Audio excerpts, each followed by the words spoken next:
তো সারফেস কেমিস্ট্রির last class এটা। আগের ক্লাস অব্দি আমরা বেশ কিছু জিনিস দেখেছি। বিস্তৃত দশা কি, বিস্তৃত মাধ্যম কি, কোলয়েড কি, সেল, জল, মানে সল, সেল, সল, জেল, ইমালশন এসবগুলো দেখেছি। তারপর আমরা ক্রাফট, টেম্পারেচার, মিশেল, তারপর পৃষ্ঠতল সক্রিয় পদার্থ এসবগুলো দেখেছি। তো আজকে যে টপিকটা হবে সেটা হচ্ছে কোলয়েডের প্রস্তুতি, কোলয়েডের ধর্ম এসবগুলো, এবং এই কোলয়েড কেমিস্ট্রিতে আমরা যা শিখলাম তার অ্যাপ্লিকেশন বা প্রয়োগ কি। দেখা যাক। প্রথম হচ্ছে কোলয়েডের প্রস্তুতি আমরা দেখব।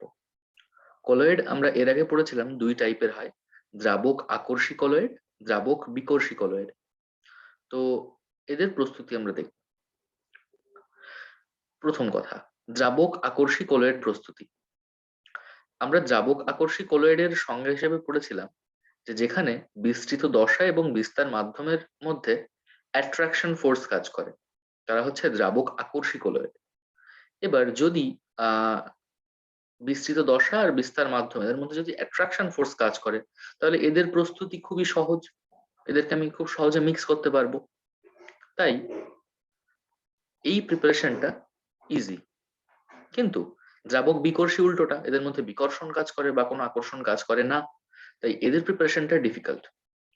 দ্রাবক আকর্ষী কোলয়েড তৈরির ক্ষেত্রে একটা উদাহরণ দেওয়া আছে, গরম জলে স্টার্চ যোগ করে ঝাঁকালেই স্টার্চের সল উৎপন্ন হয়। একইভাবে জিলেটিন, গাম প্রভৃতির সল উৎপন্ন করা যায়। তার মানে জাস্ট জলে যোগ করে ঝাঁকালেই এই কোলয়েড তৈরি হয়ে যাচ্ছে।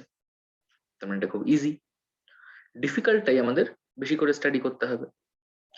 দ্রাবক বিকর্ষী কোলয়েড প্রস্তুতি মূলত দুই ভাগে ভাগ করা হয়েছে প্রস্তুতিকে। একটা হচ্ছে ডিসপারশন মেথড, একটা হচ্ছে কনডেনসেশন মেথড বা বিভাজন পদ্ধতি আর ঘনীভবন পদ্ধতি। দেখা যাক কিভাবে কোনটা কি করা হয়। তো আমরা তৈরি করতে চলেছি দ্রাবক বিকর্ষী কোলয়েড, যেখানে বিস্তৃত দশা এবং বিস্তার মাধ্যমের মধ্যে কোনো আকর্ষণ বল নেই, তবুও আমরা তাদেরকে মানে মিক্স করব আর কি। দুটো জিনিসের মধ্যে আকর্ষণ নেই তবুও তাদেরকে মিক্স করব, কিভাবে দেখা যাক। ফার্স্ট প্রসেস, এই বিভাজন পদ্ধতি আগে দেখবো আমরা, ডিসপারশন মেথড। তারপরে দেখবো আমরা ঘনীভবন পদ্ধতি বা কনডেনসেশন মেথড। এই বিভাজন পদ্ধতির প্রথম ভাগ, একটা টাইপ, সেটা হচ্ছে যান্ত্রিক বিভাজন, যন্ত্রের মাধ্যমে। একটা যন্ত্র রয়েছে যার নাম হচ্ছে কোলয়েড মিল, সেই যন্ত্রের সাহায্যে এই ধরনের বিভাজন করা হয়। তো এখানে কি করা হয়, প্রথমে যে পদার্থের কোলয়েড তৈরি করতে হবে সেটিকে যথাসম্ভব গুঁড়ো করে তরলের সঙ্গে মিশিয়ে মিশ্রণটিকে আলোড়িত করা হয়। তার মানে আমি যেটার কোলয়েড তৈরি করতে যাচ্ছি, আমার যে বিস্তৃত দশা সেটাকে প্রথমে ভালো করে গুঁড়ো করে এখানে যে তরল রয়েছে তার মধ্যে মিশিয়ে আলোড়ন মানে ঝাঁকাতে হবে, শেক করা হবে। এর ফলে একটি প্রলম্বনের সৃষ্টি হয়। প্রলম্বনকে কোলয়েড মিলের মধ্যে দিয়ে চালনা করা হয়। এখানে যে প্রলম্বনটা তৈরি হলো সেটাকে তখন নিয়ে যাব কোলয়েড মিল যন্ত্রের মধ্যে। এই কোলয়েড মিল যন্ত্রের মধ্যে কি থাকে, কোলয়েড মিলের মধ্যে মানে যেমন মিক্সচার মেশিন যেরকম হয়, ওর মধ্যে এরকম একটা মোটর থাকে এবং ব্লেড থাকে যেটা খুব জোরে ঘোরে। তো এর মধ্যে ওরকম জিনিস থাকে। এই যে এখানে লেখা আছে, কোলয়েড মিল যন্ত্রে পরস্পরের সঙ্গে প্রায় স্পর্শকারী দুটি গোলকের ধাতব চাকতি প্রবল বেগে বিপরীত দিকে ঘুরতে থাকে। তো এর মধ্যে দিয়ে যদি এই প্রলম্বনটা যায় তাহলে এর মধ্যে দিয়ে এই খুব স্পিডে ঘুরতে থাকছে, সেই জন্য এই প্রলম্বনের কণাগুলো আরো ছোট ছোট হয়ে যাবে, আরো ছোট ছোট হয়ে এরা অ্যাকচুয়ালি কোলয়েডের আকার ধারণ করবে। তো এইভাবেই আমরা এটা করতে পারি। এই পদ্ধতিতে যে কোলয়েড গুলো আমরা দ্রাবক বিকর্ষী কোলয়েড তৈরি করি সেগুলো কি কি, লুব্রিক্যান্ট বা পিচ্ছিলকারক পদার্থ, মানে বাইকের বা সাইকেলের গ্রিস যেগুলো ইত্যাদি, এইগুলো মানে লুব্রিক্যান্ট যেগুলো, বুঝতে পারছিস, ছাপার কালি, পেইন্ট, ভার্নিশ। তো এই ধরনের যে কোলয়েড গুলো, এইগুলো তৈরি করা হয় এই কোলয়েড মিলের মাধ্যমে বিভাজন পদ্ধতিতে, এবং এরা দ্রাবক বিকর্ষী কোলয়েড। নেক্সট প্রসেস খুব ইম্পর্টেন্ট, সেটা হচ্ছে পেপটাইজেশন বা অপলয়ন পদ্ধতি। সেটা কি দেখা যাক। কোন যে পদ্ধতিতে কোনো সদ্য প্রস্তুতকৃত অধক্ষেপের বড় কণাগুলিকে অন্য কোনো পদার্থের সাহায্যে বিচ্ছিন্ন করে কলোয়েড কণায় রূপান্তরিত করা হয়। একটা বড় কণা রয়েছে, সদ্য প্রস্তুতকৃত অধঃক্ষেপ, কোনো একটা রিয়াকশন থেকে আমরা অধঃক্ষেপ তৈরি করেছি। সেই অধঃক্ষেপের সদ্য প্রস্তুতকৃত এই কণাগুলোকে অন্য কোনো পদার্থ আমি এর মধ্যে অ্যাড করব, যাতে এই বড় কণাগুলো ভেঙে ছোট ছোট হয়ে কলোয়েডের আকার নেয়। এই প্রসেসটাকে বলা হয় অপলয়ন বা পেপটাইজেশন। যে ধরনের পদার্থ আমি এই যে একটা পদার্থ যোগ করলাম, এটাকে বলা হবে অপলয়ক বা পেপটাইজিং এজেন্ট। সাধারণত এটা কিভাবে করা হয়? সাধারণত অধঃক্ষেপের সঙ্গে সাধারণ আয়ন বা কমন আয়ন বিশিষ্ট বিস্তার মাধ্যমে দ্রবণীয় তড়িৎ বিশ্লেষ্য পদার্থকে অপলয়ক হিসেবে ব্যবহার করা হয়। দেখা যাক কিভাবে হয় এটা। বলছে সদ্য প্রস্তুতকৃত ফেরাস অক্সাইড FeOH3 এর অধঃক্ষেপ নেওয়া হয়েছে। FeOH3 এর অধঃক্ষেপ নেওয়া হয়েছে। অধঃক্ষেপ গুলো কেমন থাকে? কোনো একটা সলিউশনে এরকম নিচে অনেকটা এরকম পড়ে থাকে অধঃক্ষেপ গুলো। তাতে জল ও স্বল্প পরিমাণ FeCl3 মিশ্রিত করলাম, এর মধ্যে জল যোগ করলাম, এর মধ্যে FeOH3 এর অধঃক্ষেপ ছিল, এর মধ্যে যোগ করছি FeCl3। এক্ষেত্রে FeCl3টা অপলয়ক হিসেবে কাজ করবে। বলা হয়েছে যে অপলয়কটা কেমন হবে? কমন আয়ন, সাধারণ আয়ন। এর মধ্যে কি কি আয়ন আছে? এর মধ্যে Fe3+ আয়ন আছে আর OH- আয়ন আছে। আমি যোগ করছি FeCl3, এর মধ্যেও তো Fe3+ আছে, তাই এইটা এর সঙ্গে একই আয়ন, তো এটা তাই কমন আয়ন আমি যোগ করলাম। এবং FeCl3টা জলের মধ্যে ডিজলভ করে, মানে বিস্তার মাধ্যমে দ্রবণীয় হতে হবে এমন তড়িৎ বিশ্লেষ্য পদার্থ। FeCl3টা তড়িৎ বিশ্লেষ্য পদার্থ, তাই এটা এক্ষেত্রে অপলয়কের কাজ করছে। অন্যদিকে আরেকটা এক্সাম্পল এখানে দেওয়া আছে, নিজে পড়বি। এবার অপলয়নের কারণ, কেন এই পদার্থটা আমি যে যোগ করলাম, এখানে এই যে পদার্থটা আমি যোগ করেছি সেটা যোগ করলে অপলয়ন হবে কেন, দেখা যাক কারণ কি বলছে। সদ্য প্রস্তুত অধঃক্ষেপের সঙ্গে তড়িৎ বিশ্লেষ্য পদার্থ যুক্ত করলে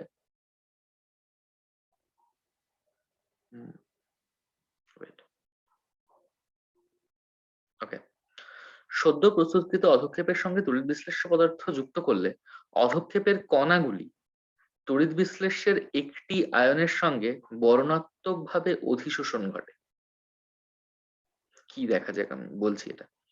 এর ফলে অধঃক্ষেপের কণাগুলি একটি নির্দিষ্ট আধানে আহিত হয়। কণাগুলি আহিত কণাগুলির মধ্যে বিকর্ষণের ফলে কণাগুলি পরস্পরের থেকে বিচ্ছিন্ন হয়ে যায়। দেখ, ধর এরকম একটা, এই অধঃক্ষেপের একটা কণা এরকম রয়েছে, শুধু অধঃক্ষেপের কণাগুলো তো এরকম একটা সঙ্গে অন্যটা এরকম মিশে আছে। মানে এই যে অধঃক্ষেপের মধ্যে এরকম এরকম এরকম এরকম এগুলো রয়েছে। এবার আমি কমন আয়ন ধর Fe3+ ধর যোগ করছি, কি হবে? এইগুলো এর উপর অধিশোষণ হবে, এর উপর এসে জমা হবে। তাহলে এই যে অধঃক্ষেপটা ছিল তার সারফেসে, তার পৃষ্ঠতলে অনেক এরকম পজিটিভ চার্জ তৈরি হবে, এইটার উপরে ওরকম অধিশোষণ হবে, এর উপরেও এরকম পজিটিভ চার্জ তৈরি হবে।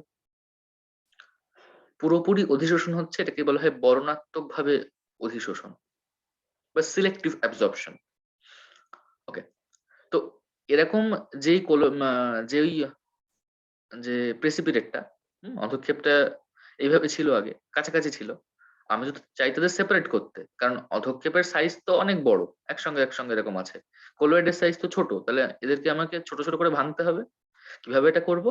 এর চার সাইডে পজিটিভ চার্জ চলে এসছে, এর পাশে যে কণা ছিল এর পাশে পজিটিভ চার্জ চলে এসছে, দুটো সেম আধান, এরা একজন অন্যজনকে বিকর্ষণ করবে, তাই এটা এদিকে সরে যাবে, এটা এদিকে সরে যাবে। তাই অধঃক্ষেপের মধ্যে যে কণাগুলো ছিল প্রত্যেকের উপর এরকম পজিটিভ পজিটিভ চার্জ চলে আসবে, তাই ওরা একজন অন্যজন থেকে দূরে সরবে, যেহেতু সেম চার্জ পরস্পরকে বিকর্ষণ করে।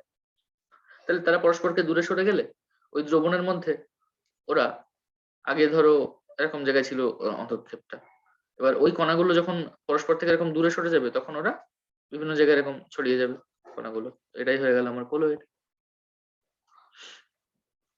বেশ, নেক্সট হচ্ছে ঘনীভবন পদ্ধতি বা কন্ডেনসেশন মেথড। দেখা যাক, এর মধ্যে ইম্পর্টেন্ট প্রসেস হচ্ছে ব্রেডিগের আর্ক পদ্ধতি। এই পদ্ধতিটা কিভাবে, মানে কিসে ইউজ করা হয়, এটাও বেশ ইম্পর্টেন্ট। আগের প্রসেসটার মধ্যে অপলয়নটা ইম্পর্টেন্ট, কোলয়েড মিলটাও যদি ইম্পর্টেন্ট। কোলয়েড মিল কি যদি বলে উত্তর দেওয়া যাবে যে এটা হচ্ছে দ্রাবক বিকর্ষী কোলয়েড তৈরির দ্রাবক বিকর্ষী কোলয়েড প্রস্তুতির প্রসেস, এবং এই কোলয়েড মিলের মাধ্যমে যান্ত্রিক বিভাজন পদ্ধতিতে দ্রাবক বিকর্ষী কোলয়েড তৈরি করা হয়। যাই হোক, তো ব্রেডিং এর আর্ট পদ্ধতি এর মধ্যে ইম্পর্টেন্ট। এটা কি কাজে মেনলি ব্যবহার করা হয়? এই পদ্ধতি মূলত ধাতব সল তৈরির ক্ষেত্রে ব্যবহার করা হয়। এটা ইম্পর্টেন্ট। ধাতব সল যদি আমি তৈরি করতে চাই, মেটালিক যদি কোলয়েড আমি তৈরি করতে চাই, তাহলে এই ব্রেডিং এর আর্ট পদ্ধতি ইউজ করা বেস্ট। গোল্ড সল, সিলভার সল এর তৈরি করার জন্য। ওকে,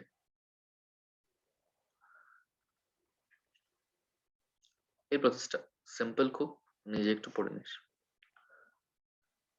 এক্ষেত্রে এই ব্রিডিং এর আর্ট পদ্ধতিতে স্থায়িত্ব প্রদানকারী হিসেবে কেওএইচ যোগ করা হয়। এটা ইম্পর্টেন্ট। নেক্সট হচ্ছে সলভেন্ট এক্সচেঞ্জ মেথড, খুব বেশি ইম্পর্টেন্ট নয় এটা, ঠিক আছে, তবু যেটুকু মার্ক করা আছে ওটুকু। তারপর হচ্ছে কেমিক্যাল মেথড বা রাসায়নিক পদ্ধতি। তার মধ্যে প্রথমটা হচ্ছে বিজারণ পদ্ধতি। কিভাবে বিজারণ পদ্ধতিতে আমরা এই কোলয়েড আমরা তৈরি করব দেখা যাক। গোল্ড ক্লোরাইডকে ফর্মালডিহাইড দ্বারা বিজারিত করলে লাল বর্ণের গোল্ড সল উৎপন্ন হয়। গোল্ড ক্লোরাইড রয়েছে, HCH হচ্ছে ফর্মালডিহাইড, এখান থেকে গোল্ড সল তৈরি করা যায়। বিজারণ বিক্রিয়ায় উৎপন্ন অ্যাসিড, এখানে যে HCl তৈরি হচ্ছে যে অ্যাসিডটা, বা এটাও একটা অ্যাসিড, উইক অ্যাসিড যদিও, এটা হচ্ছে স্ট্রং অ্যাসিড, এটা সলের স্থায়িত্ব নষ্ট করে। তার মানে এই যে গোল্ড সল তৈরি হলো, সেই সলের যে স্টেবিলিটি, HCl সেই স্টেবিলিটিটাকে নষ্ট করে দেয়। তাই এই দ্রবণে আগে থেকেই অল্প পরিমাণে K2CO3 দ্রবণ যোগ করা হয়। K2CO3 কি? K2CO3 হচ্ছে একটা ক্ষার।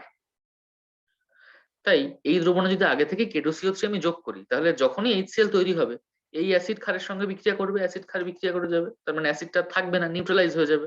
তাই আমার গোল্ড সলও আর নষ্ট হবে না। তো সেই জন্য এখানে এই প্রসেসে আগে থেকে K2CO3 দ্রবণ যোগ করা হয়। ওকে, নেক্সট একটা প্রসেস, গোল্ড ক্লোরাইড কি স্টেনাস ক্লোরাইড দ্বারা বিজারিত করলেও গোল্ড সল উৎপন্ন হয়। PtCl4SnCl2 এর সঙ্গেও প্লাটিনাম সল তৈরি করা যায়। একই রকম ভাবে যেমন যেমন বিজারণ পড়লাম, তেমন জারণ পদ্ধতি আছে, বিক্রিয়াগুলো একবার দেখে রাখবি। বিনিময় বিক্রিয়া পদ্ধতি, বিনিময় বিক্রিয়া মানে অপোজিটটা দেখ, AS2O3 প্লাস H2S, বিনিময় কি হচ্ছে, আর্সেনিকের সঙ্গে অক্সিজেন ছিল, হাইড্রোজেনের সঙ্গে সালফার ছিল, আর্সেনিকের সঙ্গে এখন হয়ে যাবে সালফার, আর অক্সিজেনের সঙ্গে হয়ে যাবে হাইড্রোজেন, বিনিময় হলো AS2S3 সল আর ওয়াটার। নেক্সট, সিলভার নাইট্রেট দ্রবণে KI বা KI দ্রবণ দিলে সিলভার নাইট্রেট যোগ করলে AgIS সল উৎপন্ন হয়। এই প্রসেসটা আমাদের এরপরে অনেক জায়গায় কাজে লাগবে, এটা খেয়াল রাখবি, আজকের এই ডিসকাশনে লাগবে এটা। AgI সল তৈরি। ওকে, তো কোলয়েড তো তৈরি করে ফেললাম আমরা, এবার কোলয়েডের বিশুদ্ধিকরণ।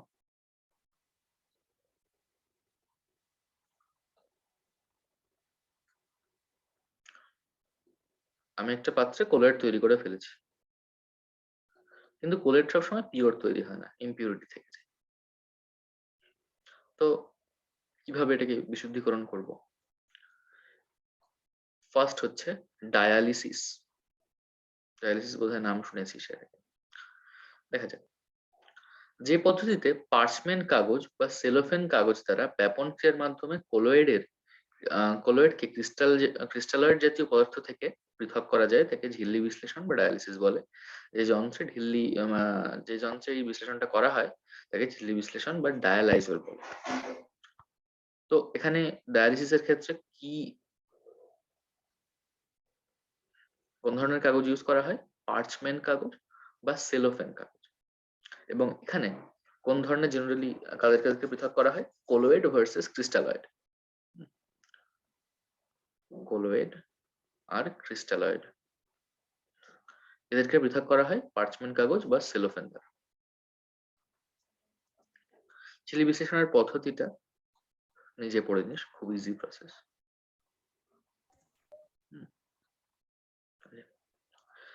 ইলেকট্রোডায়ালিসিস কি? ওই ঝিল্লি বিশ্লেষণ আমি করব, এর আগে করলাম ওই কাগজ দিয়ে। যদি আমরা এখানে ইলেকট্রোলিসিস, আমরা ইলেকট্রোলাইট ইউজ করি, সেই প্রসেসটা হচ্ছে ইলেকট্রোডায়ালিসিস। তড়িৎ ঝিল্লি বিশ্লেষণ বা ইলেকট্রোডায়ালিসিস পদ্ধতিতে তড়িৎ ক্ষেত্রের উপস্থিতিতে ঝিল্লি বিশ্লেষণ করা হয়। ঝিল্লি বিশ্লেষণের ব্যবহার, এই প্রসেসের খুব ইম্পর্টেন্ট ব্যবহার কৃত্রিম কিডনি বা হিমোডায়ালাইজার তৈরিতে। অনেক সময় বলা হয় যে ডায়ালিসিস করতে হচ্ছে কিডনি, তো ওইটাই। তো এই ডায়ালিসিসে করা হয় অ্যাকচুয়ালি আমরা দেখলাম যে কোলয়েড আর ক্রিস্টালয়েডকে আলাদা করা হয়। কিডনি যখন বিকল হয়ে যায়, কিডনির কাজ কি? কিডনির কাজ হচ্ছে বডির দূষিত পদার্থগুলোকে পৃথক করা। তার মানে এটা এক ধরনের সেপারেটিং প্রসেস। এবং এই যে ডায়ালিসিস যে প্রসেসটা আমরা পড়লাম, এটাও সেপারেটিং প্রসেস। তো ওই জন্য এই প্রসেসটাকে কাজে লাগিয়ে কৃত্রিম কিডনি তৈরি করা হয়। এটা পড়বি, বেশ ইন্টারেস্টিং এই জায়গাটা। ওকে, এই কোশ্চেন গুলো নিজে করার চেষ্টা করবি। সহজ প্রসেস, পেপটাইজেশন কাকে বলে, ব্রেডিগার আর্ট, এইসব। সালফার সল ও গোল্ড সল প্রস্তুতির বিক্রিয়া লেখো। কোন নীতির উপর কৃত্রিম কিডনি কাজ করে? ডায়ালিসিস পড়ি সেগুলো। নেক্সট, কোলয়েডের ধর্ম। কোলয়েডের ধর্মের মধ্যে অনেকগুলো ধর্ম আছে, আমি ইম্পর্টেন্ট গুলো বলবো, বাকিগুলো নিচে পড়বি। কোলয়েডের কালার কেমন হয় নিজে পড়ি সেটা। কোলয়েডের ঘনত্ব, আকার, সান্দ্রতা, অধিশোষণ ক্ষমতা, নিজে পড়বি। সংখ্যাগত ধর্ম এটুকু নিজে পড়িস। কোলয়েড গুলো কেমন, মানে যে ভৌত ধর্মগুলো সিম্পল, খুব একটা কোশ্চেন আসে না এই জায়গা থেকে। যেখান থেকে মেজরলি কোশ্চেন আসে আলোক ধর্ম বা টিন্ডেল এফেক্ট। এটা খুব ইম্পর্টেন্ট, খুব ইম্পর্টেন্ট। এটা টিন্ডেল এফেক্ট কি? এর আগেও মেবি আমরা ছোট ক্লাসে পড়েছি। টিন্ডেল এফেক্ট হচ্ছে ধরা যাক এখানে একটা পিওর জলের গ্লাস রয়েছে, জল রয়েছে, এর মধ্যে থেকে যদি আমি একটা লাইট পাস করি, লেজার লাইট দিয়ে এক্সপেরিমেন্টটা করে দেখতে পারিস, করিস একটা এক্সপেরিমেন্ট বাড়িতে, বা খুব ফোকাসড কোন একটা লাইট, হ্যাঁ খুব স্ক্যাটার্ড লাইট, এরকম স্ক্যাটার্ড লাইট না, একটা ফোকাসড একটা লাইট ইউজ করে একটা গ্লাসে, কাঁচের গ্লাসে জল নিয়ে যদি তার মধ্যে একটা লাইট পাস করানো যায়, তাহলে এপাশ থেকে লাইট বেরোতে দেখা যাবে, কিন্তু জলের মধ্যে লাইটের যে গতিপথ সেটা দেখা যাবে না। যে এখান থেকে লাইটটা গেছে, এটা জলের মধ্যে দেখা যাবে না।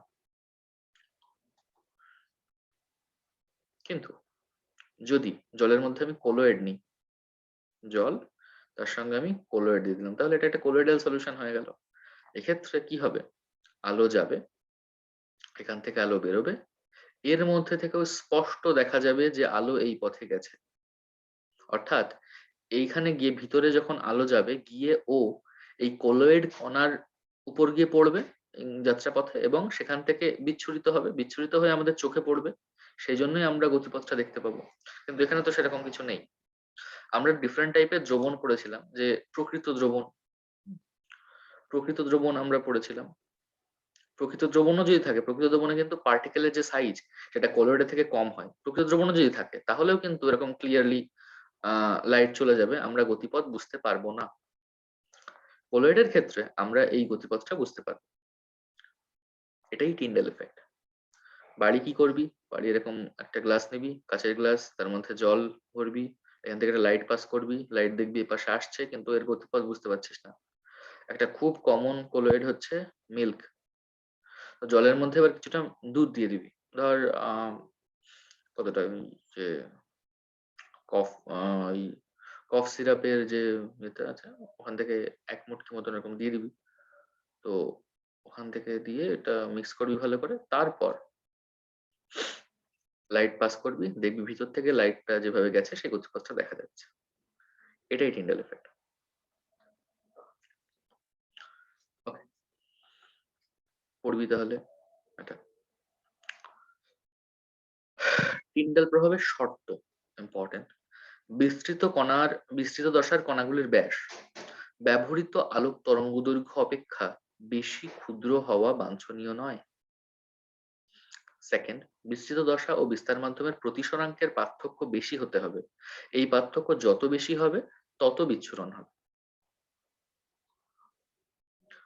টিন্ডাল প্রভাব দ্বারা প্রকৃত দ্রবণ ও কোলয়েডের শনাক্তকরণ, যেটা বললাম, প্রকৃত দ্রবণের মধ্যে দিয়ে লাইট ডিরেক্ট পাস করে যাবে, কিন্তু কোলয়েডের মধ্যে দিয়ে পাস করবে না, টিন্ডাল এফেক্ট দেখা যাবে। ওকে, এটা ইম্পর্টেন্ট। বলছে দ্রাবক আকর্ষী কোলয়েড যদি হয় তাহলে কিন্তু টিন্ডাল এফেক্টের স্পষ্ট বোঝা যায় না। কেন বোঝা যায় না? দেখ, দ্রাবক আকর্ষী কোলয়েডের ক্ষেত্রে বিস্তৃত দশা এবং বিস্তার মাধ্যমের প্রতিসরাঙ্কের পার্থক্য খুব কম, সেই জন্য এদের ক্ষেত্রে টিন্ডাল প্রভাব দেখা যায় না।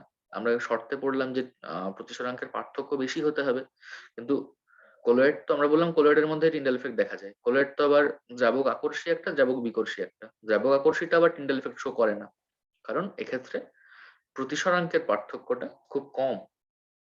তাই টিন্ডাল এফেক্ট আলো বিচ্ছুরিত হয়, কিন্তু সেটা স্পষ্ট নয়, খুব কম, না প্রায় নেই। তো এই যে এরকম একটা দেখিয়েছে এক্সপেরিমেন্ট, টিন্ডাল এফেক্ট আলো বিচ্ছুরিত হচ্ছে। টিন্ডাল এফেক্টের ব্যবহার করবি, এই যে স্ক্যাটারিং হচ্ছে, এটা কি কাজে ব্যবহার করা যাবে। নেক্সট ধর্ম হচ্ছে গতীয় ধর্ম বা ব্রাউনীয় গতি। এই ব্রাউনীয় গতি আমরা গ্যাসের আচরণে পড়েছি। গ্যাসের যে গতিপথ সেটা কিন্তু বলা হয় র্যান্ডম মোশন, মানে কোনো ডিরেকশন নেই, যেদিকে খুশি বিভিন্ন স্পিডে বিভিন্ন দিকে যাচ্ছে আর কি, এরকম মোশন। কলয়েডের অবস্থাও তাই, কলয়েডও একটা দ্রবণের মধ্যে এরকম ব্রাউনীয় মোশন দেখা যায়। ব্রাউনীয় গতির কারণ পড়ে জাস্ট, মানে অ্যাকচুয়ালি মানে কলিশন, মানে অণুর অসম সংঘাতের ফলে, আনইকুয়াল বোম্বার্ডমেন্ট, মানে বিভিন্ন দিকে যাচ্ছে তো, এখান থেকে একটা আসছে, এখান থেকে একটা আসছে, এদের মধ্যে কলিশন হলো, আবার এদিকে চলে গেল, ও ওদিকে চলে গেল, এখানে গিয়ে আবার একটা কলিশন হলো, আবার ওইদিকে চলে গেল। এইসব কলিশন গুলো, আনইকুয়াল কলিশন গুলোই দায়ী হচ্ছে এর জন্য।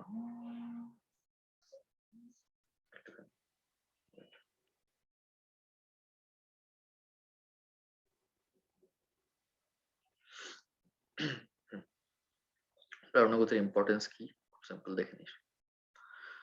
তড়িৎ ধর্ম বা ইলেকট্রিক্যাল প্রপার্টি, এটা ইম্পর্টেন্ট। আলোক ধর্ম মানে টিন্ডাল এফেক্ট, তারপর এটা খুব ইম্পর্টেন্ট, কি দেখা যায়। তড়িৎ ক্ষেত্রের প্রভাবে কোলয়েড কণার কোনো একটি নির্দিষ্ট তড়িৎদ্বারের দিকে গমন করাকে তড়িৎ সঞ্চালন বলে। কোন একটা কোলয়েডের কণা, মানে এরকম কোলয়েডের কণা, তাতে বিভিন্ন আধান উৎপন্ন হয়। আমরা এরপরে পড়বো যে এখানে আধান কিভাবে উৎপন্ন হয়। তো ধরা যাক এই কোলয়েডটার চার্জ পজিটিভ, এটা নেগেটিভ, এটা positive, positive, positive, positive, negative. মানে যদিও একই টাইপের উৎপন্ন হয়, আমি তাও জাস্ট একটা ওভারঅল ধারণা দেওয়ার জন্য বলছি যে এরকম যদি একটা কোলয়েডের মিক্সচার থাকে যার মধ্যে কিছু পজিটিভ চার্জ ওয়ালা কোলয়েড আছে, কিছু নেগেটিভ আছে, এবং এখানে যদি এটাকে যদি আমি তড়িৎ ক্ষেত্রের মধ্যে রাখি, যেভাবে তড়িৎ বিশ্লেষণ করা হয় আর কি, তাহলে পজিটিভ গুলো নেগেটিভ ইলেকট্রোডের দিকে যাবে, নেগেটিভ গুলো পজিটিভ ইলেকট্রোডের দিকে যাবে। তো ইলেকট্রোফোরেসিস বা তড়িৎ সঞ্চালন হচ্ছে এটাই, যে তড়িৎ ক্ষেত্রের প্রভাবে কোলয়েড কণার কোনো একটি নির্দিষ্ট তড়িৎদ্বারের দিকে গমন করার যে ঘটনা, সেটাই। যদি আমার একটা সলিউশনে কোলয়েড গুলো সব পজিটিভ চার্জ হয়, তাহলে তারা নেগেটিভ ইলেকট্রোডের দিকে যাবে, নেগেটিভ গুলো পজিটিভের দিকে যাবে, দ্যাটস ইট। এই তড়িৎ সঞ্চালন তার মানে দুই টাইপের হতে পারে, একটা পজিটিভ ইলেকট্রোডের দিকে যাওয়া, একটা নেগেটিভ ইলেকট্রোডের দিকে যাওয়া। সেই বেসিসে দুটো টার্ম, ইলেকট্রোফোরেসিস মানে হচ্ছে তড়িৎ সঞ্চালন, তার দুটো ভাগ, দুই দিকে যেতে পারে। তাই একটার নাম হয়েছে ক্যাটাফোরেসিস, একটা হচ্ছে অ্যানাফোরেসিস। ক্যাথোডের দিকে যাওয়াকে বলা হয় ক্যাটাফোরেসিস, অ্যানোডের দিকে যাওয়াকে বলা হয় অ্যানাফোরেসিস। আচ্ছা, কখন ক্যাথোডের দিকে যাবে, কখন অ্যানোডের দিকে যাবে, বুঝতেই পারছি, পজিটিভ নেগেটিভ। বেশ, তার একটা এক্সাম্পল এখানে দিয়েছে, দেখে নিস। এই যে যেমন একটা দিয়েছে, দেখ এখানে এক্সপেরিমেন্ট, এখানে এই যে এর মধ্যে কোলয়েড রয়েছে, এই কালচে, এগুলো এগুলো হচ্ছে কোলয়েড, জলের মধ্যে রয়েছে তার। তো অ্যানোড পজিটিভ, ক্যাথোড নেগেটিভ। তো আমরা এরপরে কি দেখতে পাচ্ছি এই ছবিতে, যে এইগুলো সমস্ত, এই কোলয়েড গুলো চলে এসছে এই নেগেটিভ ইলেকট্রোডের দিকে, অর্থাৎ ক্যাথোডের দিকে। তো এখানে কোন ঘটনা ঘটেছে, এখানে ক্যাটাফোরেসিস ঘটেছে কোলয়েড কণা। এবার এই যে ক্যাথোডের দিকে এসছে, ক্যাথোড তো নেগেটিভ চার্জ বলে ইলেকট্রোড, তার মানে এই যে কলোয়েড গুলো ছিল, এই কলোয়েড গুলোর ওভারঅল চার্জ কিন্তু পজিটিভ, ধনাত্মক আধান বিশিষ্ট কলোয়েড ছিল এখানে। ওকে, এই ইলেকট্রোফোরেসিস কিভাবে ব্যবহার করা হয়? এই কলোয়েড সিস্টেমের উপর ইলেকট্রোফোরেসিস প্রক্রিয়ার মাধ্যমে বিস্তৃত দশায় আধানের প্রকৃতি নির্ণয় করা হয়। যেমন বললাম, আমি এই প্রসেসটা দেখে বুঝলাম যে এই আমার কলোয়েডটা ছিল পজিটিভ চার্জ। বেশ, একটা যন্ত্র তৈরি করা হয় যেটা হচ্ছে বায়ু দূষণ প্রতিরোধের জন্য, আমরা এই নামটা শুনেছি মেবি, সেটা হচ্ছে কটরেল অধঃক্ষেপক।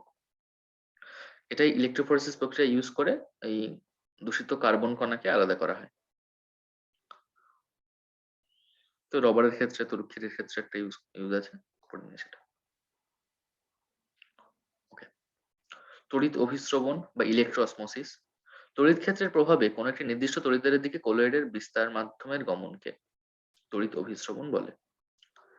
এখানে এই যে এটার সঙ্গে এর মেজর পার্থক্য হচ্ছে যে এখানে গমন করছে কে, এখানে আমার যে কলোয়েডটা ছিল বা সল্টটা ছিল সে গমন করছে, রাইট, একটা ইলেকট্রোড, একটা নির্দিষ্ট ইলেকট্রোড। ওকে, কিন্তু এই ক্ষেত্রে ইলেকট্রোঅসমোসিসের ক্ষেত্রে এবং অসমোসিস বা অভিস্রবণের ক্ষেত্রে আমরা জানি যে সবসময় মুভমেন্ট হয় দ্রাবকের। তো এক্ষেত্রে কিন্তু ওই সল বা এটা কিন্তু মুভ করবে না, দ্রাবকটা মুভ করবে। দেখ এখানে দুটো দ্রাবক এখানে সেম লেয়ারে ছিল, সেম লেভেলে ছিল, তো তড়িৎ অভিস্রবণের পরে এটা এখান থেকে এখানে চলে গেল। ওকে, এর আগে অভিস্রবণ পড়িয়েছি এই চ্যাপ্টারে, ওই দ্রবণের সংখ্যাগত ধর্ম এখানে পড়িয়েছি, তো এটা নিজে পড়লে আই হোপ বুঝতে পারবে ওটা। সমতড়িৎ বিন্দু বা আইসোইলেকট্রিক পয়েন্ট, এটা খুব ইম্পর্টেন্ট। দেখা যাক, প্রোটিন জাতীয় দ্রাবক আকর্ষী কলোয়েড সমূহ উভধর্মী প্রকৃতি বিশিষ্ট বা অ্যামফোলাইট।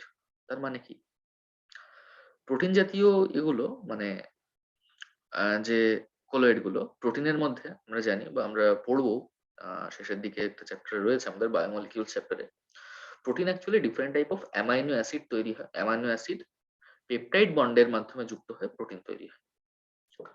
তো এই প্রোটিনের মধ্যে দুই ধরনের চার্জ থাকে, পজিটিভ নেগেটিভ দুটোই থাকে। তো এই ক্ষেত্রে পিএইচ এর একটি নির্দিষ্ট মানে কণাগুলি নিস্তড়িত হয়ে পড়ে। কোন একটা প্রোটিন রয়েছে, একটা নির্দিষ্ট পিএইচ এ এই প্রোটিনের ওভারঅল কোনো চার্জ থাকে না। ওভারঅল যদি কোনো চার্জ না থাকে তাহলে এই ক্যাটায়নের মানে ক্যাথোডের দিকেও যাবে না, অ্যানোডের দিকেও যাবে না। ওই যে পার্টিকুলার পিএইচ, অ্যাকচুয়ালি ওই পিএইচটাকে মানে বলা হয় পিআই, এভাবে ডিনোট করা হয়, আইসো ইলেকট্রিক পয়েন্ট। আইসো ইলেকট্রিক পয়েন্ট, পিআই। পিআই হচ্ছে বা আইসো ইলেকট্রিক পয়েন্ট হচ্ছে সেই পিএইচ যেখানে একটা প্রোটিনের ওভারঅল কোনো চার্জ থাকে না। ওভারঅল কোনো চার্জ না থাকলে সে ক্যাথোড বা অ্যানোড কোনো দিকেই সে গতিশীল হবে না, অর্থাৎ ক্যাটাফোরেসিস বা অ্যানাফোরেসিস দেখা যাবে না কোনোটা, তাই না?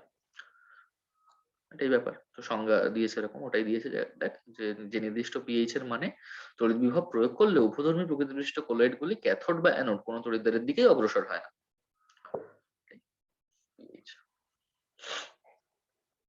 ওকে, এই যে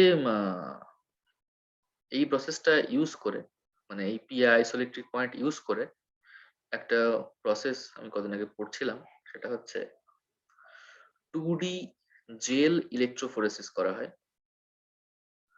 ইলেকট্রোফোরেসিস করা হয়, তো এই ক্ষেত্রে অনেকগুলো প্রোটিনের মিক্সচার যদি থাকে তো সেগুলোকে পৃথক করা যায় 2D জেল ইলেকট্রোফোরেসিস ইউজ করে। মানে তাদের পিআই এর উপর বেস করে, আইসোইলেকট্রিক পয়েন্টের উপর বেস করে, যাই হোক এটা তো জানার দরকার নেই, তো এমনি বলছি। পিআই এর উপর এক একটা প্রোটিনের ক্ষেত্রে পিআই ফিক্সড, তো সেই পিআই এর উপর বেস করে প্রোটিনের মিক্সচার থেকে পার্টিকুলার প্রোটিন বা তাদের সাব ইউনিটকে ডিফারেন্সিয়েট করা যায়।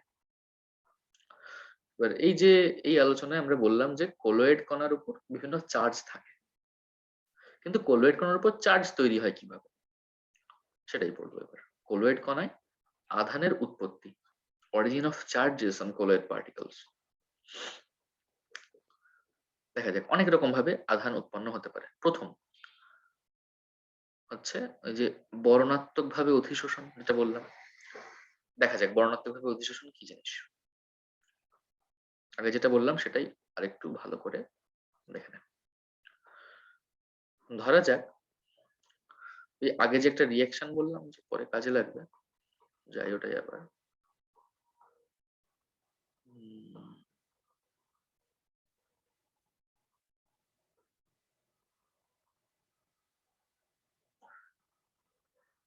এই যে সিলভার সঙ্গে কেআই মিশিয়ে এজিআই তৈরি হচ্ছে আর কেএনও3 তৈরি হচ্ছে। এজিআইটা হচ্ছে আমার কোলোয়েড। তাহলে সিলভার নাইট্রেট আর কেআই মেশাচ্ছি।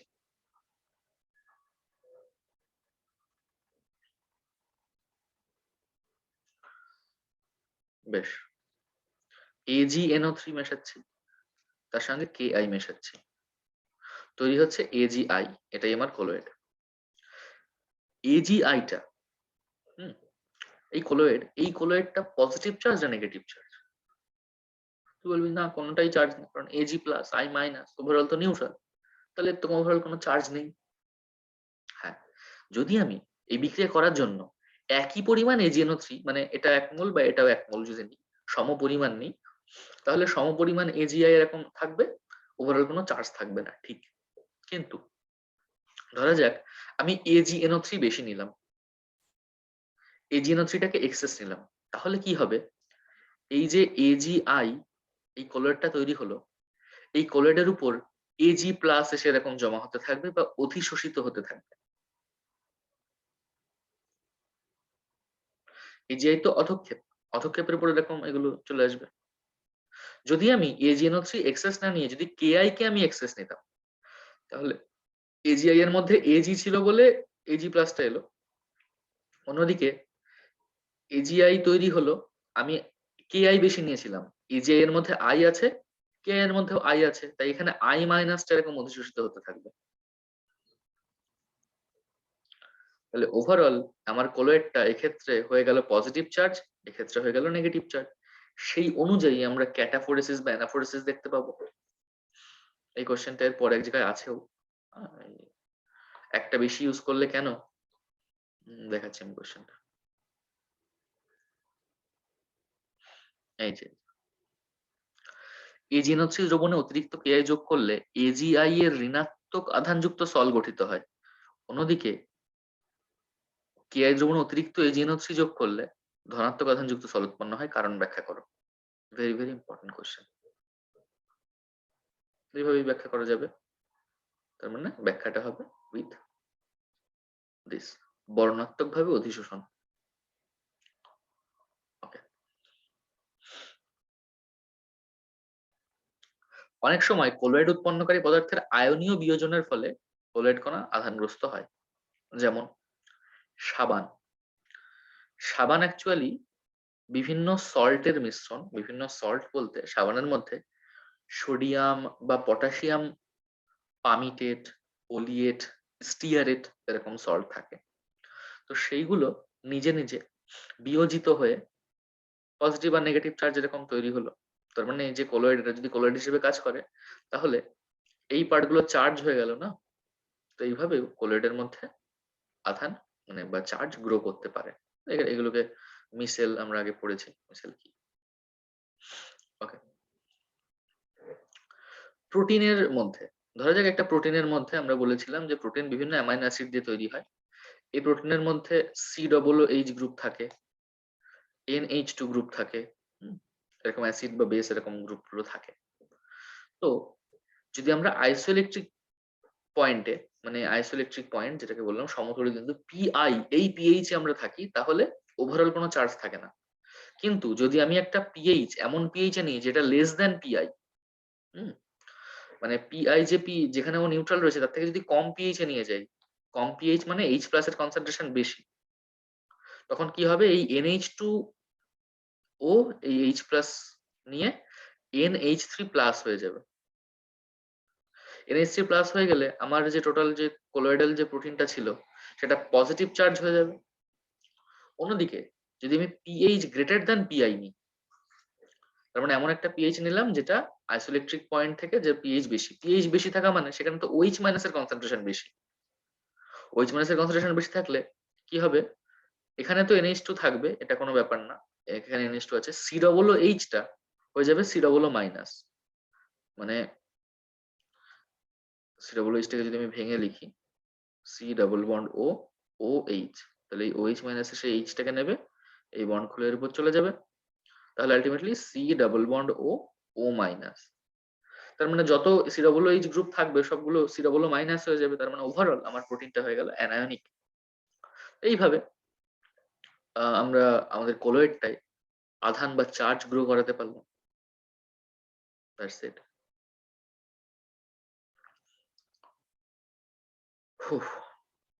নেক্সট হচ্ছে কোলয়েডের স্থায়িত্ব। যে কোলয়েড তৈরি হলো সে কিভাবে স্টেবল হবে। কোলয়েডের স্থায়িত্বের মূল কারণ কণাগুলির তড়িৎ আধান। অ্যাকচুয়ালি কোলয়েড গুলো তো ব্রাউনীয় গতিতে রয়েছে, তাই না? কোলয়েডের গতিগুলো হচ্ছে ব্রাউনীয় গতি, এরকম ছড়িয়ে ছিটিয়ে এরকম ছড়িয়ে ছিটিয়ে রয়েছে। তো ওরা স্টেবল তখনই হবে, ওরা তখন স্টেবল হবে যখন ওদের মধ্যে মানে যত ওদের মধ্যে চার্জ এর অ্যাট্রাকশন থাকবে তত ওরা স্টেবল হবে। অপোজিট চার্জ এর অ্যাট্রাকশন দিয়ে ওরা স্টেবিলিটি পাবে। তো এখানে স্থায়িত্বের এটুকু নিজে নিজে পড়ে নিস যে কোলয়েড কণাগুলো এই যে ব্রাউনীয় গতি মানে হচ্ছে ছড়িয়ে ছিটিয়ে রয়েছে, তো ওটা স্টেবিলিটি পাবে কিভাবে। দুটো প্রসেস পড়ে নিস, এই মার্ক করা জায়গাগুলো ভালো করে পড়িস কেয়ারফুলি। ওকে, আচ্ছা এটুকুর মধ্যে কোনো কনফিউশন? না, একটু বুঝতে পেরেছি। ওকে, অনেকটা জিনিস হচ্ছে একবারে।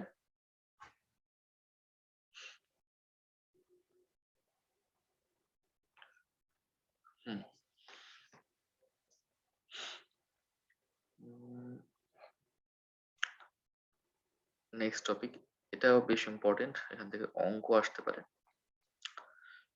বা সিম্পল 1-2 নম্বরের কোশ্চেন আসতে পারে যে প্রোটেক্টিভ কোলয়েড কি এবং গোল্ড নাম্বার বা স্বর্ণ সংখ্যা কি। দেখা যাক সংজ্ঞা পড়ে আমরা বুঝতে পারি কিনা প্রোটেক্টিভ কোলয়েড কি। কিছু কিছু দ্রাবক আকর্ষী কোলয়েড আছে যেগুলি দ্রাবক বিকর্ষী কোলয়েডের মধ্যে মিশিয়ে দিলে দ্রাবক বিকর্ষী কোলয়েডের স্থায়িত্ব যথেষ্ট পরিমাণে বৃদ্ধি পায়। দেখা যাক কি জিনিসটা। দ্রাবক আকর্ষী কোলয়েড তৈরি করা আমরা জানি যে সহজ, কারণ এর মধ্যে বিস্তৃত দশা এবং বিস্তার মাধ্যমে এদের মধ্যে অ্যাট্রাকশন রয়েছে, তাই ওরা তৈরি করা সহজ, তার মানে ওরা খুব সহজে স্টেবিলিটি পেয়ে যায়, তাই না? কিন্তু দ্রাবক বিকর্ষী কোলয়েড যারা, তাদের তো ওদের মধ্যে এরকম অ্যাট্রাকশন নেই, তাই ওরা খুব র্যান্ডম মোশনে ব্রাউনীয় গতিতে চলাফেরা করে বেড়ায় প্রত্যেকটা পার্টিকেল। তো ওদেরকে স্টেবিলিটি প্রদান করার জন্য ধরা যাক এ হচ্ছে আমার একটা দ্রাবক বিকর্ষী colloid, দ্রাবক বিকর্ষী colloid,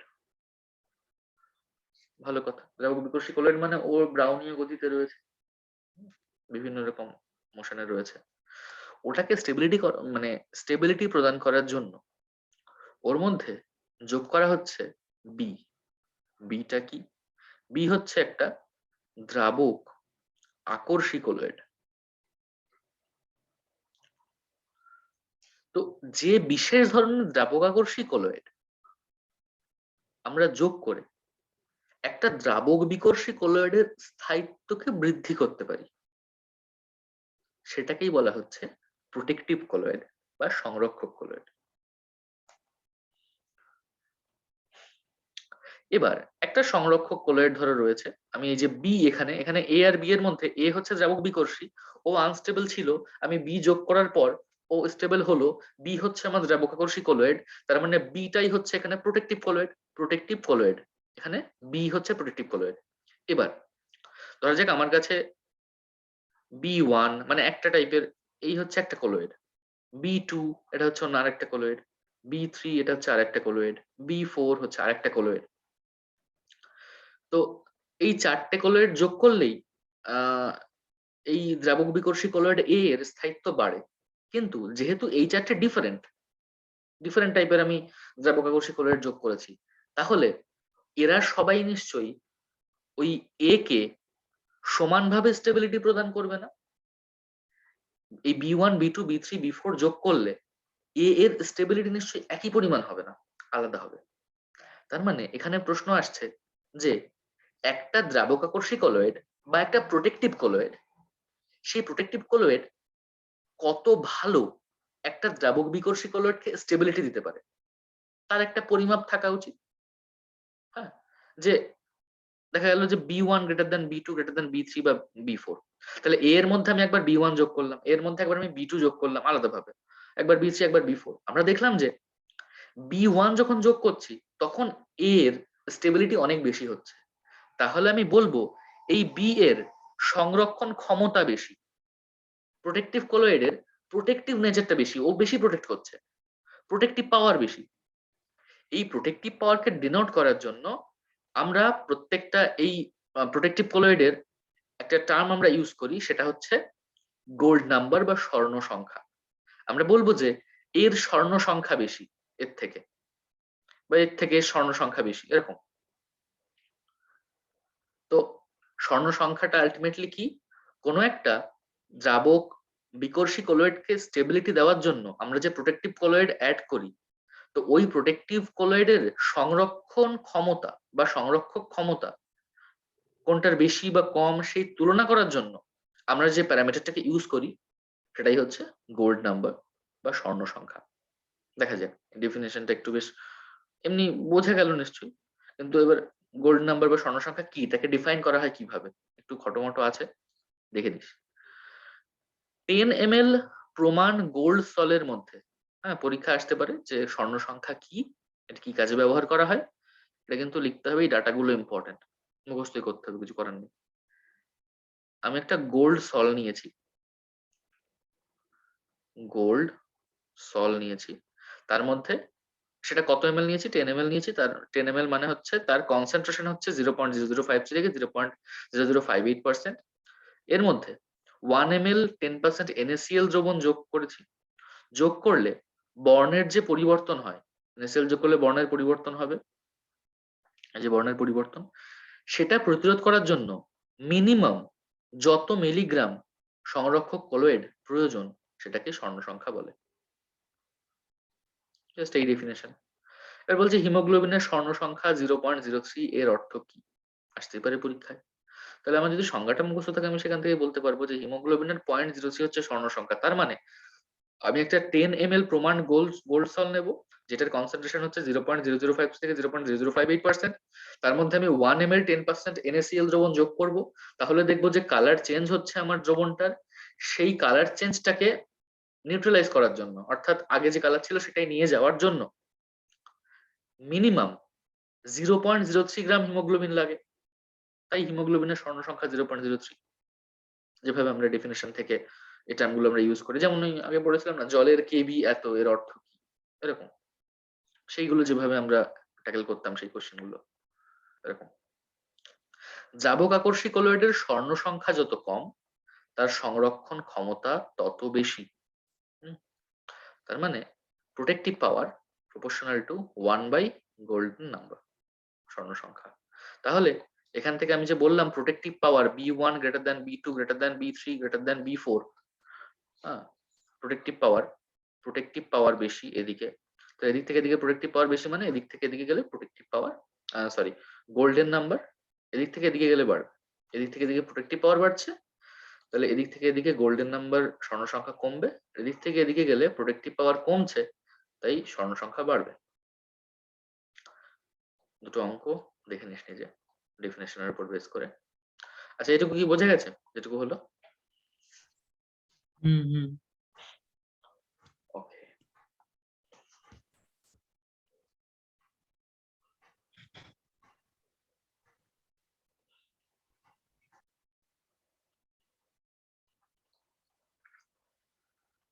final topic maybe চ্যাপ্টারের, ফাইনাল টপিক কলয়েডের তঞ্চন। আমরা প্রথমে দেখলাম যে কলয়েড কত রকমের হয়, দ্রাবক আকর্ষী, দ্রাবক বিকর্ষী। তারপরে দেখলাম যে এই কোলয়েড তৈরি করব কিভাবে। তখন দেখলাম যে দ্রাবক আকর্ষী কোলয়েড যেহেতু ওদের মধ্যে বিস্তৃত দশা এবং বিস্তার মাধ্যমের মধ্যে অ্যাট্রাকটিভ ফোর্স খুব কম, অ্যাট্রাকটিভ ফোর্স খুব বেশি, তাই ওদের তৈরি করা খুব সহজ। চ্যালেঞ্জ আসলো দ্রাবক বিকর্ষী কোলয়েড তৈরির জন্য। দ্রাবক বিকর্ষী তৈরি করার জন্য আমরা বিভিন্ন প্রসেস দেখলাম। কি প্রথমে দেখলাম যে যান্ত্রিক বিভাজন বা কোলয়েড যান্ত্রিক বিভাজনে আমরা দেখলাম যে কোলয়েড মিল দিয়ে তৈরি করা হচ্ছে। তারপরে দেখলাম যে অপলয়ন বা পেপটাইজেশন দিয়ে করা হচ্ছে। তারপর আমরা দেখলাম ব্রিডিং এর আর্ট পদ্ধতিতে করা হচ্ছে।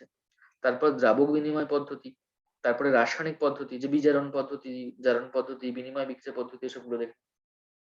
এইভাবে আমরা কোলয়েড তো তৈরি করে ফেললাম। তারপরে এবার কোলয়েডকে পিউরিফাই করতে হবে। তৈরি একটা জিনিস করলাম, সেটাকে অনেক ইম্পিউরিটি থাকবে তার মধ্যে, পিউরিফাই করতে হবে। সে পিউরিফাই করার জন্য আমরা যে প্রসেসটা পড়লাম সেটা কি? ডায়ালিসিস বা ইলেকট্রোডায়ালিসিস। তারপর আমরা দেখলাম যে ঠিক আছে, কোলয়েড তৈরি করেছি, কোলয়েডকে আমরা পিউরিফাই করে নিয়েছি, আমি কোলয়েড পেলাম। এবার ওই কোলয়েডের ধর্ম কি? বিভিন্ন ধর্ম আমরা স্টাডি করলাম, বিভিন্ন ভৌত ধর্ম। তার মধ্যে বিশেষ বিশেষ ধর্ম হচ্ছে আলোক ধর্ম বা টিন্ডাল এফেক্ট আমরা দেখলাম। তারপর আমরা দেখলাম যে ব্রাউনিয়ান মোশন বা ব্রাউনীয় গতি। তারপর আমরা দেখলাম যে ইলেকট্রিক্যাল প্রপার্টি, সেখানে দেখলাম যে ইলেকট্রোফোরেসিস, ক্যাটাফোরেসিস, অ্যানাফোরেসিস এরকম। তারপর আস্তে আস্তে আমরা দেখলাম যে ইলেকট্রো অসমোসিস, তড়িৎ অভিস্রবণ। ইলেকট্রোফোরেসিসে দেখলাম যে সল কণা বা কোলয়েড কণা মুভ করছে, আর ইলেকট্রো অসমোসিসে দেখলাম যে সল কোলয়েড ঠিক আছে, দ্রাবক দ্রাবক কণা মুভ করছে, অর্থাৎ বিস্তার মাধ্যমটা মুভ করছে। তারপর আমরা দেখলাম যে পিআই বা আইসোইলেকট্রিক পয়েন্ট কি। বেশ, তারপরে আমরা পড়লাম যে এই কোলয়েড কণার মধ্যে আধান উৎপন্ন হয়, মানে কোলয়েড কণার মধ্যে যে আধান তৈরি হয় তার বিভিন্ন প্রসেস।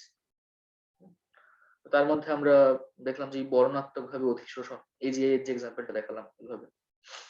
তারপর প্রোটিনের মধ্যে কিভাবে হয় সেটা দেখালাম, যে পিএইচ গ্রেটার দেন যদি পিআই হয় তাহলে আমার নেগেটিভ চার্জ বিশিষ্ট কোলয়েড তৈরি হয়। যদি পিএইচটা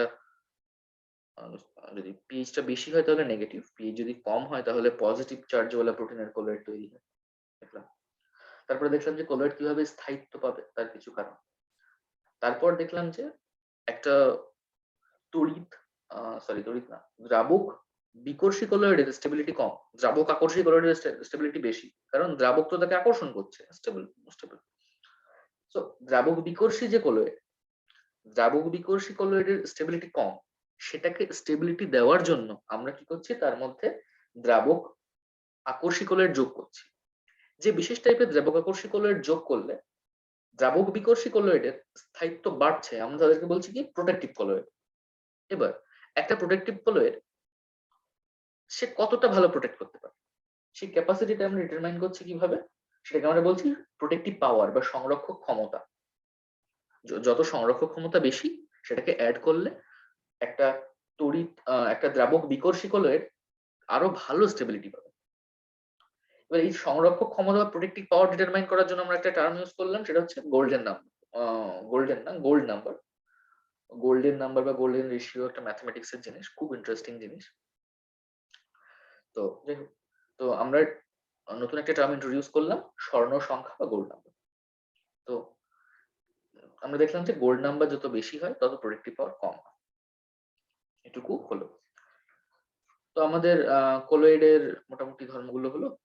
এবার ফাইনাল টপিক হচ্ছে কোলয়েড তঞ্চন। কোলয়েডের আবার নাকি তঞ্চন হয় বা জমে যায় কোলয়েড। ব্লাড, ব্লাড একরকম কোলয়েড। ব্লাডের ডেফিনেশন বোধহয় পড়েছিস। রক্ত এক প্রকার ক্ষারধর্মী তরল অস্বচ্ছ যোগ কলা কোলয়েড টাইপের কোলয়েডের। তো ব্লাড তো তঞ্চন হয়, দেখা যাক। তঞ্চন কোন তড়িৎ বিশ্লেষ্য পদার্থের প্রভাবে কোলয়েডের বিস্তৃত দশার অধক্ষিপ্ত হওয়ার ঘটনাকে তঞ্চন বলে। এবার আমরা দেখলাম এর আগে যে কোনো অধক্ষেপ ধর রয়েছে, সেই অধক্ষেপ যেমন এজিআই এর অধক্ষেপ ছিল, সেখান থেকে আমরা কোলয়েড বানাবো কি করে, এই বর্ণাত্মক ভাবে অধিশোষণ, কমন আয়ন যোগ করে সেসব দেখলাম। এবার উল্টোটা, আমার কাছে এরকম কোলয়েড ঠিকঠাক রয়েছে, কোনো কারণে সেই কোলয়েডটা জমে যাচ্ছে, পদক্ষেপ পড়ে যাচ্ছে, এটাই হচ্ছে তঞ্চন। এটা কিভাবে হচ্ছে সেটা আমরা দেখবো। যাদের প্রেজেন্সে হচ্ছে এর মধ্যে আমি কোনো একটা কিছু অ্যাড করছি তাহলেই হচ্ছে, যাদেরকে অ্যাড করছি তাদেরকে বলছি আমরা কোয়াগুলেটিং এজেন্ট বা তঞ্চনকারী পদার্থ। দ্রাবক বিকর্ষী কোলয়েডের তঞ্চন। এই তঞ্চনের জন্য আমরা বললাম কি যোগ করতে হবে, তঞ্চনকারী পদার্থ যোগ করতে হবে, এবং এই তঞ্চনটা হচ্ছে কিসের প্রেজেন্সে, তড়িৎ বিশ্লেষ্য পদার্থের প্রেজেন্সে। তার মানে আমার একটা কোলয়েড রয়েছে, এর মধ্যে আমি তড়িৎ বিশ্লেষ্য পদার্থ, মানে ধরো এ বি একটা তড়িৎ বিশ্লেষ্য পদার্থ, এ প্লাস বি মাইনাস, যেমন NaCl, তো সেটা যোগ করলে ও প্রেসিপিটেট পড়ে যাচ্ছে। তো এই ইলেকট্রোলাইট কেমন হতে হবে, কেমন হলে এই প্রেসিপিটেশনটা ভালো হবে, কেমন হলে খারাপ হবে, সেই অনুযায়ী একটা নিয়ম হচ্ছে, একটা রুল হচ্ছে, সেটাকে বলা হয় শুলজে হার্ডি নিয়ম। পরীক্ষায় আগে এসছে যে শুলজে হার্ডি নিয়মটি কি কি কাজে লাগে। নিয়মটা খুব ইম্পর্টেন্ট। বলছে কোলয়েড কণার আধানের বিপরীত আধান বিশিষ্ট আয়ন কোলয়েডের তঞ্চনের জন্য দায়ী। ধরা যাক আমার যে কোলয়েডটা ছিল সেটা ধনাত্মক আধানযুক্ত কোলয়েড ছিল, তাহলে এটার তঞ্চনের জন্য দায়ী তার বিপরীত আধান। তাহলে আমি যেটা যোগ করব তার মধ্যে যে নেগেটিভ চার্জওয়ালা পার্টিকেল থাকবে সেটাই এই কোলয়েডের তঞ্চনের জন্য দায়ী হবে। বিপরীত আধান যত বেশি হবে তঞ্চন ক্ষমতাও তত বেশি হবে। ধরা যাক এটা পজিটিভ ছিল, আমি যোগ করলাম A মাইনাস, A মাইনাস যোগ করলে যত ভালো তঞ্চন হবে, B ডবল মাইনাস তার মানে নেগেটিভ চার্জ বেশি, এটা যোগ করলে তঞ্চন আরো ভালো হবে।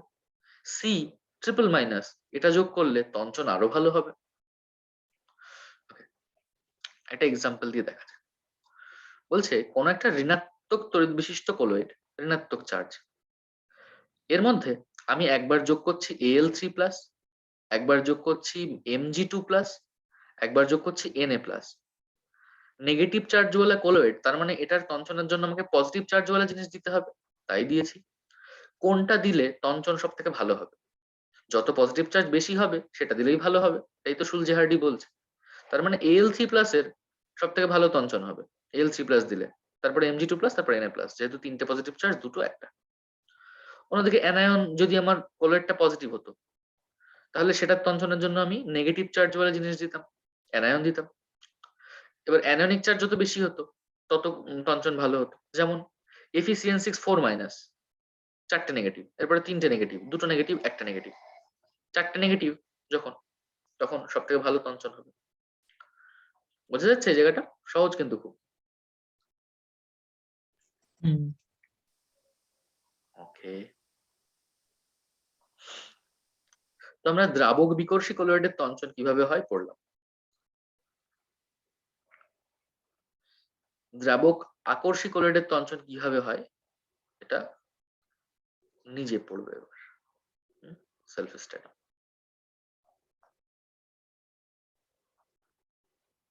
বুঝতে না পারলে জিজ্ঞাসা করিস, বুঝতে পারবি আই হোপ। এখান থেকে সল্টিং আউট কি এটা একটু ইম্পর্টেন্ট আছে। ওকে, এই দু তিনটে প্রসেস আছে, কিভাবে অন্যান্য কিছু প্রসেস, ইলেকট্রোফোরেসিস, ঝিল্লি বিশ্লেষণ, স্ফুটন। এবার কোলয়েড রসায়নের ব্যবহারিক প্রয়োগ। এখান থেকে টেস্টে মেবি কোশ্চেন এসেছিল, তোদের কি এসেছিল টেস্টের এখান থেকে কোশ্চেন? আমি কোশ্চেন দেখলাম এখান থেকে এসেছিল, ওদের কোশ্চেন এসেছিল যে এই যে সমুদ্র ও নদীর সংযোগস্থলে বদ্বীপ গঠনের কারণ, এটা এসেছিল। যাই হোক, দেখা যায় যে কোলয়েডের নিয়ে যা পড়ার সব পড়া হয়ে গেছে আমাদের। এবার দেখবো তার কিছু ব্যবহার। খাদ্য সামগ্রী হিসেবে ব্যবহার, দুধ, এই যে দুধ, মাখন, আইসক্রিম এসবই কোলয়েড। ওই জন্য আমি দুধ দিয়ে টিন্ডাল এফেক্টের এক্সপেরিমেন্টটা করতে বললাম। নেক্সট হচ্ছে ওষুধ, কিছু বিশেষ ওষুধ কোলয়েড। জলের বিশুদ্ধিকরণ ইম্পর্টেন্ট। অবিশুদ্ধ জলে, যেটা অবিশুদ্ধ জল তার মধ্যে কাদা, মাটি প্রভৃতি কণাগুলি কোলয়েডীয় অবস্থায় থাকে, এটাকে বিশুদ্ধ করার জন্য কি করব, অবিশুদ্ধ জলে ফটকিরি যোগ করা হলো। ফটকিরির সংকেতটা খুব ইম্পর্টেন্ট, লিখে লিখে প্র্যাকটিস করবি এটা। যোগ করলে ফটকিরিতে উপস্থিত K+ ও Al3+ আয়ন ঋণাত্মক তড়িদাহিত কোলয়েড গুলিকে তঞ্চিত করে। কাদার মানে জলের মধ্যে অবিশুদ্ধি হিসেবে যে নেগেটিভ, কিছু নেগেটিভ কোলয়েড থাকবে, কিছু পজিটিভ কোলয়েডও নিশ্চয়ই থাকবে। তো ফটকিরি যোগ করলে ওর মধ্যে K+ আয়ন আছে আর Al3+ আয়ন আছে, তার মানে বাইরে থেকে আমি পজিটিভ আয়ন দিচ্ছি, পজিটিভ আয়ন দিলে ওরা নেগেটিভ চার্জ ওয়ালা যে কোলয়েড গুলো আছে সেগুলোকে তঞ্চন করে দেবে, তঞ্চন করে সেগুলোকে আমি ফিল্টার করে আলাদা করে নিতে পারি। তো এইভাবে কাদা মাটি প্রভৃতি কোলয়েড গুলি অপদ্রব্যগুলি পাত্রের তলায় থিতিয়ে পড়ে। তার মানে বুঝতে হবে কাদা মাটির মধ্যে যে আলটিমেটলি ওরা যে কোলয়েডটা তৈরি করে সেগুলো মাস্ট বি নেগেটিভ চার্জ, তাই না? না হলে কিন্তু ফটকিরি যোগ করলে হবে না। Okay? আর মেবি এইভাবে হতে পারে যে ফটকিরির মধ্যে K2SO4, তো K2SO4 Al2SO4 হোল 3, তার মানে পটাশিয়াম আছে, অ্যালুমিনিয়াম আছে, তার মধ্যে তো SO4 ডবল মাইনাস সালফেটও আছে। তো ইট মে বি সালফেট মানে নেগেটিভ চার্জ এইটা, এই পজিটিভ চার্জ হলে কোলয়েড গুলোকে প্রেসিপিটেট ফেলে দেবে, কোলয়েডের তঞ্চন করে দেবে। তাহলে ওভারঅল প্রেসিপিটেট পড়ে গেল, আমি ছেঁকে আলাদা করে নিলাম। ওই জন্য ছোটবেলায় আমরা মেবি পড়েছি যে ফটকিরি দিলে জলের বিশুদ্ধিকরণ হয়, এটা এইভাবে হয়, কোলয়েডের তঞ্চন পড়লে বোঝা যাবে। নেক্সট, সমুদ্র নদীর সংযোগস্থলে বদ্বীপ গঠন। নদীর ঘোলা জল হচ্ছে একটা কোলয়েডীয় দ্রবণ, যেখানে কাদামাটির কণাগুলি কোলয়েডীয় আকারে বিস্তৃত হয়ে থাকে। এবার সমুদ্র যখন যখন নদী এরকম আসছে, এখানে সমুদ্র ধর, নদী এবং সমুদ্রের এই সংযোগস্থলে মেনলি বদ্বীপগুলো দেখা যায়। নদীর জলের মধ্যে বিভিন্ন কোলয়েড আছে, কি আছে, কাদা মাটি এসব রয়েছে, এসব নিয়ে নদী আসছে। আর সমুদ্রের জল তো আমরা জানি নোনতা, এর মধ্যে থাকে বিশেষত NaCl থাকে, NaBr থাকে, হ্যাঁ, মানে এই সল্ট গুলো থাকে। তো এই সল্ট গুলো তো আয়নিক এবং ইলেকট্রোলাইট। তো এদের প্রেজেন্সে যখনই সমুদ্রের জল এই নদীর জলে সমুদ্রের জলের কাছাকাছি আসে, তখন এইগুলো মিক্স হতে শুরু করে নদীর জলের মধ্যে। নদীর জল তো একটা কোলয়েড, কোলয়েডের মধ্যে কাদা মাটি এসবগুলো রয়েছে। তাহলে যখন ওর মধ্যে এই সল্ট এসে মিশবে, তখন এগুলোর প্রেসিপিটেট পড়ে যাবে, কোলয়েডের তঞ্চন হবে। কোলয়েডের তঞ্চন যদি হয়ে যায়, কাদামাটিগুলো তখন চেষ্টা করবে এখানে তঞ্চন হয়ে যাওয়ার, মানে থিতিয়ে পড়ার, নিচে প্রেসিপিটেট হিসেবে পড়ে যাবে। তাই এখানে এইসব অঞ্চলে বদ্বীপ গঠিত হয়। বোঝা গেল? ওকে। সাবানের পরিষ্কারক ক্রিয়া, ও আমি বলেছিলাম মেবি এর একটা আমি ভিডিও পাঠাবো, পাঠানো হয়নি। ঠিক আছে, আমি এই লেকচারটা যখন আপলোড করবো আমি দিয়ে দেবো এটা, বা আগেরটাও, আচ্ছা আগেরটাও তো আপলোড করিও নি। ঠিক আছে, দিয়ে দেবো। আগের লেকচারটা আমি বলেছিলাম যে সাবানের পরিষ্কারক ক্রিয়াটা আমি ওর মধ্যে দিয়ে দেবো। ওকে, রক্তের তঞ্চন একই রকম ভাবে। রক্ত হলো অ্যালবুমিনের কোলয়েডীয় দ্রবণ, রক্তের মধ্যে যে কোলয়েড থাকে সেটা হচ্ছে অ্যালবুমিন। এই দ্রবণে অ্যালবুমিনের কণাগুলি ঋণাত্মক তড়িৎগ্রস্ত। ব্লাডের মধ্যে থাকছে আমার অ্যালবুমিন, সেই অ্যালবুমিন গুলো হচ্ছে নেগেটিভ তড়িৎগ্রস্ত। ওকে। দেহের কোনো অংশ কেটে গেলে রক্তপাত হলে আমরা এই স্থানে ফটকিরি ঘষে রক্তপাত বন্ধ করি। এই ফটকিরির মধ্যে আমরা দেখলাম Al3+ আর K+ ক্যাটায়নিক চার্জ থাকে, মানে ধনাত্মক আয়ন। তাহলে এরা এই অ্যালবুমিনকে নিউট্রালাইজ করে দেবে, নিউট্রালাইজ করে দেবে মানে কোলয়েডের তঞ্চন করে দেবে, অ্যালবুমিন যেহেতু নেগেটিভ চার্জ। তাই ব্লাডের মধ্যে রক্ত কেটে গেল ধর, ঠিক আছে, রক্ত বেরোচ্ছে, তার মানে এর মধ্যে রয়েছে আমার অ্যালবুমিন, অ্যালবুমিন কোলয়েড হিসেবে রয়েছে, তার নেগেটিভ চার্জ। এর মধ্যে আমি বাইরে থেকে ফিটকিরি দিলাম বা ফটকিরি দিলাম, তার মধ্যে Al3+ রয়েছে, K+ রয়েছে। এই বিপরীত চার্জ যখন আসবে, তখন সুলজে-হার্ডি নিয়ম অনুযায়ী তারা এই অ্যালবুমিনকে, এই অ্যালবুমিন যে কোলয়েড বা রক্ত যে কোলয়েডের মিশ্রণ অ্যালবুমিনের জন্য, সেটাকেও তঞ্চন করে দেবে, তঞ্চন করে দেবে মানে আমাদের রক্ত তাড়াতাড়ি বন্ধ হয়ে যাবে। হিমোডায়ালাইজার, ওই যে ঝিল্লি বিশ্লেষণ যেটা আমরা পড়লাম, কিডনি যখন বিকল হয়ে যায়, কোনো ব্যক্তির কিডনি বিকল হয়ে যায়, তখন তাদের রক্ত কৃত্রিম ঝিল্লি বিশ্লেষণের মাধ্যমে পরিশোধ করা হয়। এই যন্ত্রটাকে বলা হয় হিমোডায়ালাইজার। আচ্ছা, কর্ট্রেল অধঃক্ষেপক তো পড়ানোর সময় বললামই যে কার্বন জাতীয় যে ইম্পিউরিটিস গুলো, পলিউটেন্ট গুলো বেরোয়, সেগুলোকে অ্যাবজর্ব করার জন্য কর্ট্রেল অধঃক্ষেপক ইউজ করা হয়। বেশ, আকাশের নীল বর্ণ, ছোটবেলার জিনিস। আকাশের বর্ণ নীল কেন? সূর্য থেকে আগত, এটা হচ্ছে টিন্ডাল এফেক্টের একটা ইয়ে, সূর্য থেকে আগত আলোকরশ্মি যখন বায়ুমণ্ডলের মধ্যে দিয়ে গমন করে, তখন বায়ুতে উপস্থিত গ্যাসীয় অণু, ভাসমান ধূলিকণা, এদের বিচ্ছুরণ ঘটে, টিন্ডাল এফেক্ট। তো বাতাসের মধ্যে যেসব কণাগুলো রয়েছে বাতাসের মধ্যে, ওদের দ্বারা আলো যখন আসছে ওদের দ্বারা বিচ্ছুরণ হচ্ছে, স্ক্যাটারিং হচ্ছে। ওকে, এই বিচ্ছুরণের মাত্রা আলোর তরঙ্গ দৈর্ঘ্যের চতুর্থ ঘাতের ব্যস্তানুপাতিক হয়। ফিজিক্সে ক্লাস 12-এ পড়েছিস মেবি, I proportional to 1/λ⁴। হ্যাঁ, মানে বিচ্ছুরণের মাত্রা কতটা স্ক্যাটার্ড হবে সেটা আলোর তরঙ্গ দৈর্ঘ্যের চতুর্থ ঘাতের সমানুপাতিক। তো নীল রঙের ক্ষেত্রে এটার বিচ্ছুরণ সব থেকে বেশি ঘটে, এই জন্য আকাশ নীল রঙের দেখায়। এর একটা খুব ভালো ব্যাখ্যা আছে, রামান এফেক্ট দিয়ে একটা ভালো ব্যাখ্যা আছে। আমি এই ভিডিওটা যখন আপলোড করব তারপর আমি একটা ফেসবুক পোস্টের একটা লিঙ্ক দেবো, হ্যাঁ, সেই লিঙ্কে খুব বাংলায় খুব ভালোভাবে লেখা আছে এই জিনিসটা, বিভিন্ন রকম ভাবে ব্যাখ্যা করা আছে একটা জিনিস, যে আকাশের নীল রংটাকে কত রকম ভাবে ব্যাখ্যা করা যায়। একজন লিখেছেন, সেটা আমার খুব ভালো লেগেছিল, এনআইটি আগরতলার বোধহয় উনি লিখেছিলেন। আমি এটা পাঠাবো, ওটা একটু পড়ে নিস, হ্যাঁ। এই মোটামুটি আমাদের চ্যাপ্টার শেষ হলো। আজকের ক্লাসে কোনো কনফিউশন বা কোনো টপিক যদি মনে হয় আবার ডিসকাস করার, বোঝা যায়নি বা এরকম? না, বুঝতে পেরেছি। তো একটা কোশ্চেন দিতে হবে।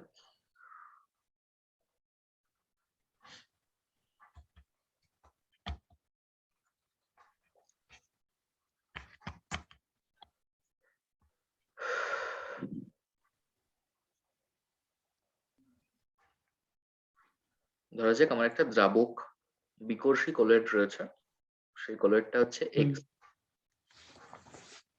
এক্সটার টনশনের জন্য আমি যোগ করলাম এ, এ হচ্ছে প্রোটেক্টর। বি যোগ করলাম, সি যোগ করলাম, ডি যোগ করলাম। আমি দেখলাম যে ডি যোগ করলে এক্স এই কলয়েডটা সব থেকে বেশি স্টেবিলিটি পাচ্ছে, তারপরে বি যোগ করলে, তারপর সি যোগ করলে, তারপর এ যোগ করলে। তাহলে গোল্ড নাম্বার বা স্বর্ণ সংখ্যা কার বেশি সব থেকে?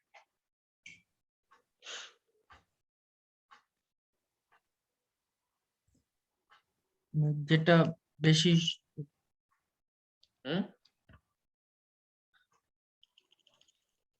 যেটা এটাই তো, ওটা বেশি, এটা সংরক্ষক ক্ষমতা সব থেকে কম, তার স্বর্ণ সংখ্যা সব থেকে বেশি, রাইট? ওকে, স্বর্ণ সংখ্যার এই কোশ্চেন গুলো নিজে নিজে করিস, হ্যাঁ, সিম্পল, জাস্ট সংজ্ঞাটা ব্যবহার করেই করা। বেশ, হলো মোটামুটি। তাহলে তাহলে এই চ্যাপ্টার শেষ, নেক্সট দিন এক্সাম।